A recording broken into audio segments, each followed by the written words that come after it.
COVID ini pandemi biasa atau war tool atau senjata perang? Hal ini merupakan pertanyaan mendasar sehingga jawaban dari pertanyaan tersebut sesungguhnya tercermin dengan tindakan apa yang diambil oleh para pejabat saat ini. Lalu kita bertanya lagi, apa yang terjadi ketika vaksin sudah mencapai 70% populasi yang seharusnya sudah tercapai herd immunity atau kekebalan kelompok. Lalu muncul mutasi strain virus baru lagi. Berdasarkan data kecepatan melakukan vaksinasi COVID Indonesia sudah cepat di tengah gelombang terpaparnya juga tinggi seperti saat ini. Sehingga yang tadinya 250.000 vaksin per hari, Indonesia itu sesungguhnya bisa mencapai herd imunitas dalam 3 tahunan lagi dari sekarang. Saat ini dipercepat berdasarkan informasi bisa 1 juta suntik vaksin per hari. Walau data ini masih diragukan karena kalau satu tenaga kesehatan menyuntik 100 orang per hari maka ada 10.000 nakes yang bekerja. Namun kita anggap informasi ini benar dulu deh. Maka dalam 1,5 tahun lagi atau akhir tahun 2022 herd imunitas tercapai maka kita menang melawan COVID. Pertanyaan liar, apa yang terjadi kalau mutasi lain lagi datang? Lalu kita kejar-kejaran deh dengan vaksin jenis baru lagi. Kalau saat ini kita anggap serangan gelombang kedua, apa yang terjadi kalau ada strain jenis baru yang mungkin bisa membuat gelombang ketiga di tahun depan? Melihat cara penanganan pemerintah atas COVID yang merupakan virus import dan PCR antigen juga produk import kebanyakan dan masker juga terbanyak barang import, bahkan disuruh 2 lapis lagi sekarang. Lalu vaksin juga produk import. Ini kita tidak boleh berlama-lama seperti ini.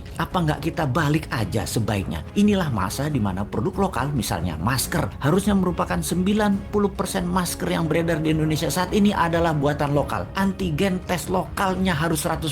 Vaksin lokal harus 50%. Atau obat peningkat imunitas yang lokal harus digenjot. Agar kalau virus mutan lagi, kita nggak terus bergantung impor yang akan membuat ekonomi negara digerogoti uang keluar atau flight capital. Sudah cara bernegaranya membatasi uang beredar menjadi tipis di tanah air, uang tadi ditarik keluar dengan berbagai kebutuhan impor dan tunai di tanah air harus hidup dengan pinjaman dolar asing dan yuan. Rupiah kok jadi nggak berdaulat ya? Pastinya karena kebijakannya terlalu impor. Walau bisa terlihat benar karena semuanya dalam keadaan darurat, tapi kalau bernegaranya daruratnya berkepanjangan seperti ini, sebenarnya bisa nggak masuk kategori salah kelola atau mismanagement bernegaranya. Lebaran tahun 2020 nih ya, kita nggak boleh mudik, pulang kampung, mudik apalah itu. Lalu tahun 2021 berlaku lagi, nggak boleh mudik lagi. Oke lah, kita manut, 2 kali ya kita manut. Walau ada beberapa orang nggak tahan melakukan pulang kampung yang katanya mereka lah penyebab meledaknya gelombang kedua paparan COVID sekarang. Oke lah, argumen ini diterima. Tetapi kalau tahun depan 2022 masih lagi, ini namanya nggak bisa kelola. Setuju nggak kalau hal ini kita sematkan? Nggak bisa kelola negara karena 3 kali berturut-turut kita nggak pulang kampung. Kembali ke pertanyaan awal. Kita bisa simpulkan dari pertanyaan pertama oleh pemerintah saat ini, COVID adalah pandemi biasa, bukan war tool atau senjata perang biologi. Menjawab pertanyaan kedua, kalau ada strain baru, maka sepertinya ya ikut aja atas apa yang akan terjadi nanti. Kumaha engke, tak ada antisipasinya, yang ada hanyalah mudah-mudahan nggak ada mutasi lagi. Kalau terjadi berlawanan, ini senjata biologi dan tren baru, mutasi baru lagi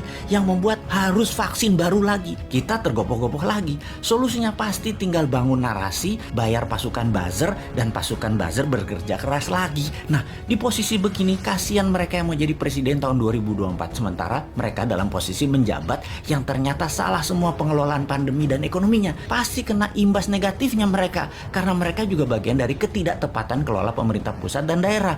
Karena yang digadang-gadang tahun 2024 kebanyakan pejabat incumbent. Di sini enaknya jadi yang bukan pejabat tetapi selalu memberikan solusi. Bahkan bukan hanya solusi, tapi saran yang dikerjakan walau dengan skala tanpa fasilitas. Bisa jadi kuda hitam nggak di tahun 2024 kira-kira dia itu. Tapi mudah-mudahan prediksi ini salah. Ekonomi membaik, COVID teratasi tahun ini. Amin. Cuman takut aja prediksi ini benar. Masa tinggal bosman tahun 2024? Ya nggak mungkin toh. Harusnya bisa 3 kali menjabat. Dukung!